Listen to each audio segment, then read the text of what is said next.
Nah, baik, di sini saya Niputudiah Ari Pratiwi dengan NIM 21130111011 selaku pemateri ketiga akan membahas materi mengenai sertifikasi guru. Nah, sebelum membahas materi pada kesempatan kali ini, di sini saya akan menyampaikan beberapa pokok bahasan yang akan saya presentasikan. Di mana di sini ada 6 pokok bahasan, yaitu yang pertama, pengertian sertifikasi guru, yang kedua yaitu dasar hukum pelaksanaan sertifikasi guru, yang ketiga yaitu prinsip sertifikasi guru, yang keempat yaitu kriteria dan juga persyaratan sertifikasi guru, yang kelima yaitu mekanisme penyelenggaraan sertifikasi guru, dan yang terakhir yang keenam yaitu tujuan serta manfaat diadakannya sertifikasi guru. Baik, yang pertama di sini saya akan menjelaskan mengenai pengertian dari sertifikasi guru. Nah, sertifikasi guru merupakan istilah untuk menunjukkan proses pemberian sertifikat pendidik kepada guru. Nah, sertifikat pendidik ini diberikan kepada guru bila mana guru tersebut telah memenuhi standar profesional guru. Nah, guru profesional merupakan syarat yang mutlak untuk menciptakan sistem dan juga praktik pendidikan yang berkualitas. Sedangkan sertifikat pendidik merupakan sebuah sertifikat yang telah ditandatangani oleh perguruan tinggi penyelenggara sertifikasi sebagai sebuah bukti formal pengakuan profesionalitas guru yang diberikan kepada guru sebagai tenaga profesional. Nah, sertifikasi merupakan sarana atau instrumen untuk mencapai suatu tujuan tertentu. Nah, selain dari pengertian yang telah saya sampaikan tadi, di sini saya juga menemukan ada 4 orang tokoh yang menyampaikan pendapat mereka mengenai pengertian dari sertifikasi. Nah, keempat orang tokoh tersebut, yang pertama yaitu Bapak Enko Mulyasa. Nah, beliau mengatakan bahwa sertifikasi guru adalah proses uji kompetensi yang dirancang untuk mengungkapkan penguasaan kompetensi seseorang sebagai landasan pemberian sertifikasi pendidik. Nah, yang kedua yaitu ada tokoh yang bernama Martinus Yamin. Beliau mengatakan bahwa sertifikasi adalah pemberian sertifikasi pendidik untuk guru dan juga dosen atau bukti formal sebagai pengakuan yang diberikan kepada guru dan juga dosen sebagai seorang tenaga profesional. Nah, selanjutnya yang ketiga yaitu menurut Mas Nur Muslik. Nah, beliau mengatakan sertifikasi merupakan proses pemberian sertifikasi pendidik kepada guru yang telah memenuhi persyaratan tertentu, yaitu kualifikasi akademik, kompetensi sehat jasmani dan juga rohani, serta memiliki kemampuan untuk mewujudkan tujuan pendidikan nasional yang dibarengi dengan peningkatan kesejahteraan yang layak. Nah, untuk yang terakhir yaitu menurut Aris Soimin, di mana beliau mengatakan bahwa sertifikasi guru adalah proses pemberian sertifikasi pendidik kepada guru. Sertifikat pendidik ini diberikan kepada guru di mana guru tersebut telah memenuhi standar profesional guru. Nah, guru yang profesional merupakan syarat yang mutlak untuk menciptakan sistem dan juga praktik pendidikan yang berkualitas. Nah, selanjutnya ada juga menurut Undang-Undang Republik Indonesia Nomor 14 Tahun 2005 mengenai sertifikasi, di mana pengertiannya yaitu suatu proses pemberian sertifikat pendidik kepada guru dan juga dosen. Nah, baik, selanjutnya di sini saya akan membahas mengenai dasar hukum yang digunakan sebagai acuan pelaksanaan sertifikasi guru dalam jabatan. Nah, di mana di sini saya ada menemukan 7 buah dasar hukum. Di antaranya yaitu yang pertama, Undang-Undang Nomor 20 Tahun 2003 tentang Sistem Pendidikan Nasional. Yang kedua yaitu ada Undang-Undang Nomor 14 Tahun 2005 tentang guru dan juga dosen. Yang ketiga yaitu Peraturan Pemerintah Nomor 19 Tahun 2005 tentang Standar Nasional Pendidikan. Yang keempat yaitu Peraturan Pemerintah Nomor 74 Tahun 2008 tentang Guru, Pedoman Penetapan Peserta Sertifikasi Guru tahun 2010. Yang kelima yaitu ada Peraturan Menteri Pendidikan Nasional Nomor 16 Tahun 2007 tentang Standar Kualifikasi dan juga Kompetensi Guru. Di mana yang keenam ada Peraturan Menteri Pendidikan Nasional Nomor 10 Tahun 2009 tentang Sertifikasi Guru. sertifikasi bagi guru dalam jabatan. Lalu yang terakhir yaitu ada keputusan Mendiknas nomor 022-P/2009 tentang penetapan perguruan tinggi penyelenggara sertifikasi guru dalam jabatan. Nah baik, selanjutnya di sini saya akan membahas mengenai prinsip dari sertifikasi guru, di mana di sini saya menemukan ada 5 buah prinsip sertifikasi guru, yakni yang pertama yaitu dilaksanakan secara objektif, transparan, dan juga akuntabel.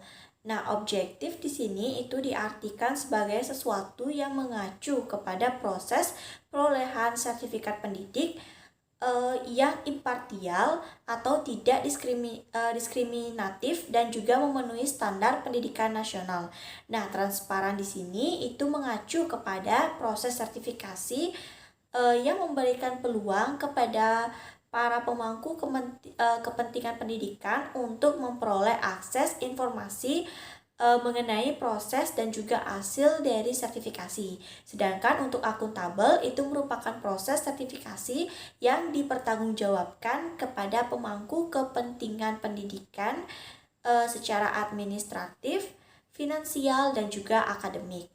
Nah, untuk prinsip yang kedua yaitu berujung pada peningkatan mutu pendidikan nasional melalui peningkatan guru dan juga kesejahteraan guru. Nah, sertifikasi guru merupakan upaya pemerintah dalam meningkatkan mutu guru yang disertai dengan peningkatan kesejahteraan guru. Nah, guru yang telah lulus uji sertifikasi ini akan diberikan tunjangan profesi sebesar 1 kali gaji pokok sebagai suatu bentuk upaya pemerintah dalam meningkatkan kesejahteraan guru. Nah, tunjangan tersebut itu berlaku baik bagi guru yang berstatus pegawai negeri sipil atau PNS maupun guru yang berstatus non pegawai negeri sipil atau non PNS atau dapat dikatakan sebagai guru swasta.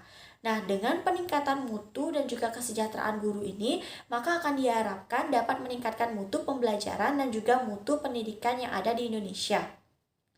Nah, selanjutnya prinsip yang ketiga yaitu dilaksanakan sesuai dengan peraturan dan juga perundang-undangan. Nah, program sertifikasi pendidik dilaksanakan dalam rangka memenuhi amanat Undang-Undang Republik Indonesia Nomor 20 Tahun 2003 mengenai Sistem Pendidikan Nasional, Undang-Undang Republik Indonesia Nomor 14 Tahun 2005 tentang guru dan juga dosen, serta Peraturan Pemerintah Nomor 19 Tahun 2005 tentang Standar Nasional Pendidikan. Nah, selanjutnya prinsip yang keempat yaitu dilaksanakan secara terencana dan juga sistematis. Nah, agar pelaksanaan program sertifikasi dapat berjalan dengan efektif dan juga efisien, maka harus dilaksanakan secara matang dan juga sistematis. Nah, sertifikasi ini mengacu pada kompetensi guru dan juga standar kompetensi guru.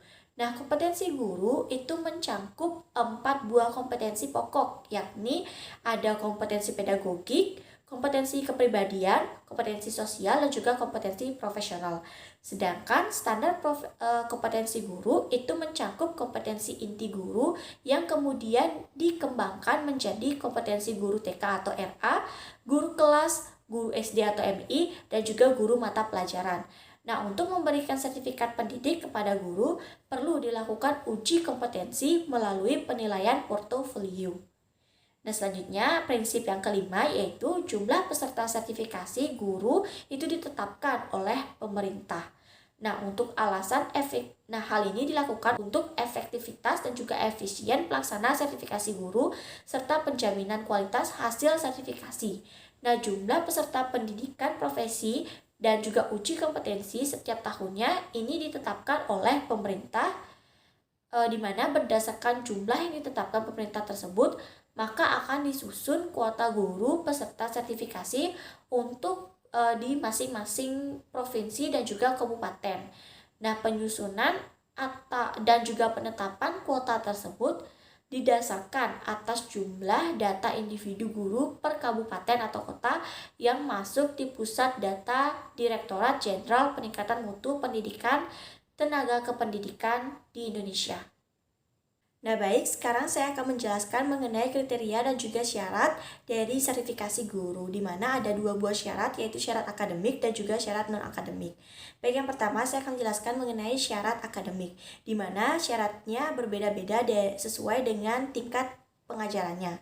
Untuk yang pertama yaitu guru TK atau RA, kualifikasi akademik minimumnya itu berupa D4 atau S1 dengan latar pendidikan tinggi di bidang PAUD, sarjana kependidikan lainnya, atau bisa juga sarjana psikologi. Yang kedua yaitu bagi guru SD atau MI, di mana kualifikasi akademik minimumnya itu sama D4 atau S1 dengan latar belakang pendidikan tinggi di bidang pendidikan SD atau MI, kependidikan lain, atau psikologi. Nah, yang ketiga yaitu bagi guru yang bekerja di SMP atau MTS dan juga SMA atau MA atau SMK, kualifikasi akademik minimalnya itu D4 atau S1 dengan latar belakang pendidikan tinggi dengan program pendidikan yang sesuai dengan mata pelajaran yang diampu atau diajarkan.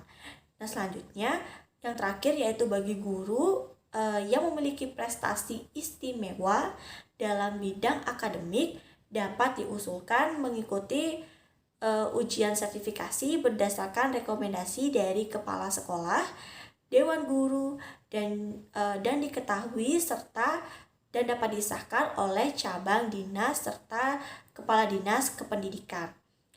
Nah, selanjutnya di sini saya akan membahas mengenai persyaratan non-akademik, di mana untuk persyaratan non-akademiknya yaitu yang pertama, umur guru itu maksimal 58 tahun pada saat mengikuti ujian sertifikasi. Yang kedua yaitu prioritas keikutsertaan dalam ujian sertifikasi bagi guru didasarkan pada yang pertama fungsional, yang kedua masa kerja, dan yang terakhir yaitu pangkat atau golongan. Yang selanjutnya yaitu memiliki nomor unik pendidikan dan tenaga kependidikan. Nah, selanjutnya bagi guru yang memiliki prestasi istimewa dalam non-akademik, maka akan dapat diusulkan mengikuti ujian sertifikasi berdasarkan rekomendasi dari kepala sekolah, dewan guru, dan diketahui serta disahkan oleh kepala cabang dinas serta kepala dinas pendidikan. Nah, selanjutnya yaitu jumlah guru yang dapat mengikuti ujian sertifikasi di tiap wilayah itu ditentukan oleh Ditjen PMPTK berdasarkan prioritas kebutuhan. Nah, selain itu ada pula beberapa syarat lainnya, di antaranya yaitu kualifikasi akademiknya itu sesuai dengan bidang studi yang dipilihnya pada saat PPG. Yang selanjutnya itu tidak menggunakan obat-obatan terlarang atau bisa dikatakan bebas dari nafsa.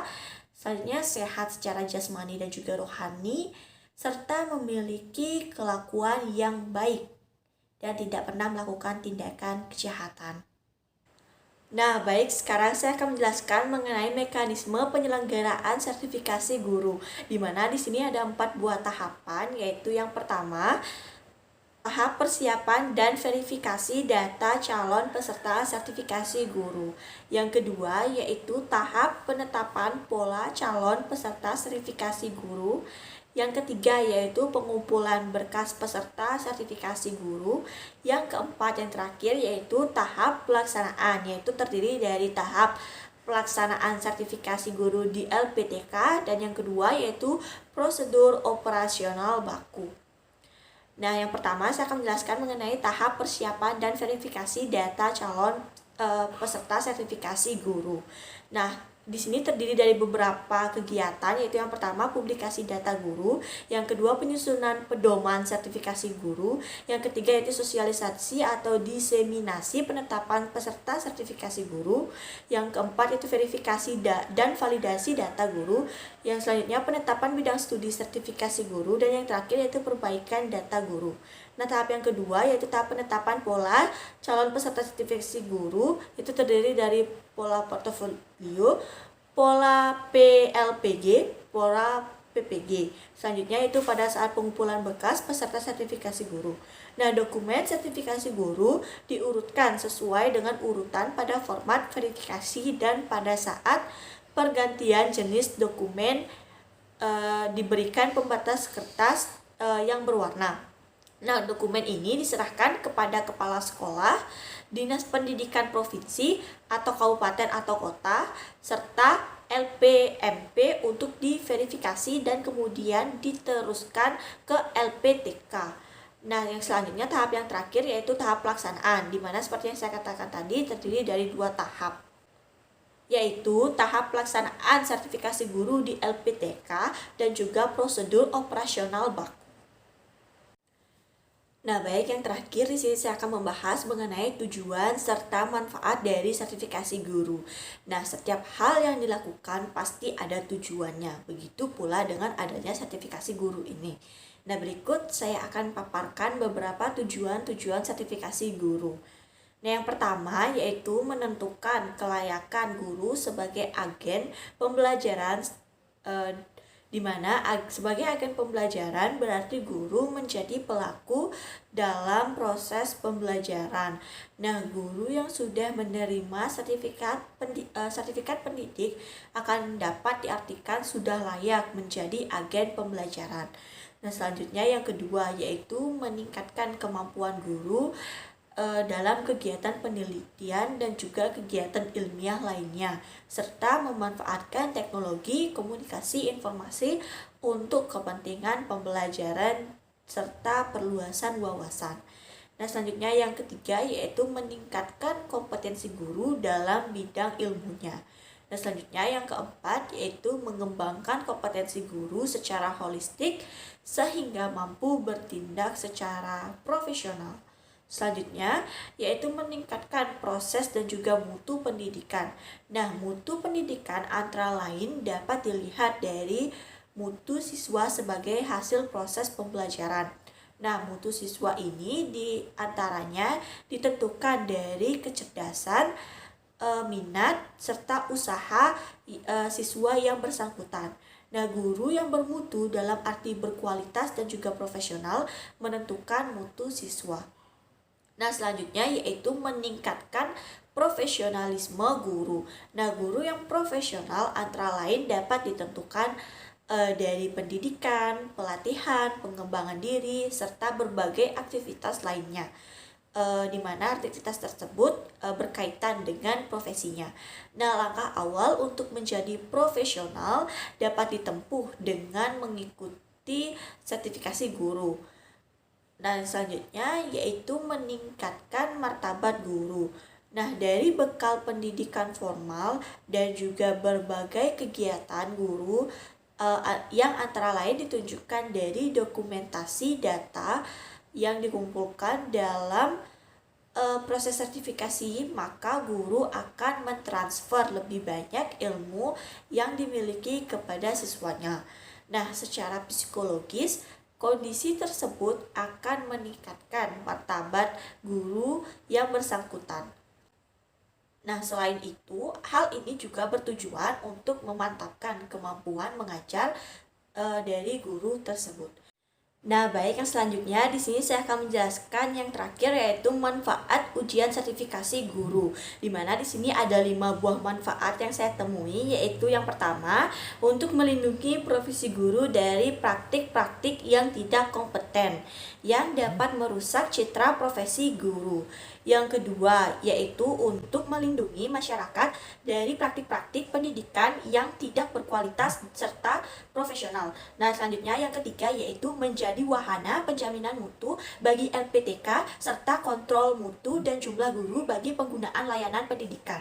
Nah, selanjutnya yang keempat yaitu menjaga lembaga penyelenggara pendidikan atau LPTK dari keinginan internal serta tekanan eksternal yang menyimpang dari ketentuan-ketentuan yang berlaku. Nah, selanjutnya yang terakhir yaitu yang kelima, memperoleh tunjangan profesi bagi guru yang lulus ujian sertifikasi.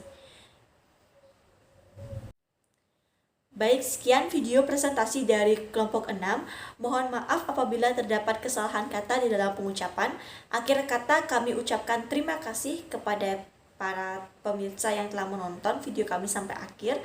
Dan kami tutup dengan Prama Santi. Om Santi Santi Santi Om.